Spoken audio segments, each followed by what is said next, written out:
மாசத்துக்கு முன்னால ஒருத்தர் வந்து கிணறு வெட்டுறதுக்கு லோன் வாங்கி தரேன் வான்னு கூட்டி போனேன். ஒரு 60,000 ரூபாய் ஓகே பண்ணி கையில கொடுத்தாங்க.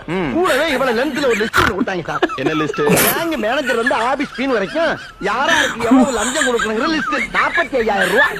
60,000 ரூபாய் 45,000 ரூபாய் லஞ்சமா புடிங்கிட்டு மிச்சம் 15,000 ரூபாய் கையில கொடுத்தாங்க. கிணறு வெட்டல. ஒரு மாசம் கழிச்சு வெட்டின கிணற பார்வையறதுக்காக கவர்மெண்ட்ல இருந்து ஆபீசர் வர போன் வந்து நம்ம தான் கிணறே வெட்டலையே. அவர் வந்து என்னத்த பார்வை இருன்னு தம்பி நான் டெல்லி பிறப்பிட்டேன் உன்கிட்ட பேசுறதுக்கு நேரம் கிடையாது. ஷார்ட்டா ஒரு ரூட்ட சொல்றேன் கேட்டுக்கே. என்ன சொன்னாரு? தம்பி நீ கிணறு வெட்டிட்ட அதை 2 நாளா பாத்துட்டேன். அப்படி இன்னும் ஒரு சர்டிபிகேட் என் கையெழுத்த போட்டு தர்றேன். எனக்கு ஒரு 2,000 ரூபாய் கை செலவு கொடுன்னு கேட்டேன். நான் அவனுக்கு லஞ்சத்தை கொடுத்து அந்த பேப்பரை வாங்கி வீட்டுல கொண்டு பத்திரமா மறைச்சு வச்சிருக்கேன். இப்ப என்னடா ஏண்டா நீ கிணறு வெட்ட லோனை வாங்கிட்டு இன்ன வரைக்கும் டியூ கட்ட மாட்டேங்கிற உன்னை அரெஸ்ட் பண்ண போறேன்னு இன்னொருத்த நோட்டீஸ் அனுப்பியிருக்கா சார். சரி இப்ப என்ன பண்ணலாம்? என்ன சொல்ற? இதத்தான் நான் பண்ண போறேன். இதுல ஏதாச்சும் ஒரு பிரச்சனை வந்தா நீங்க அப்படி ஸ்டடியா நின்று வாதா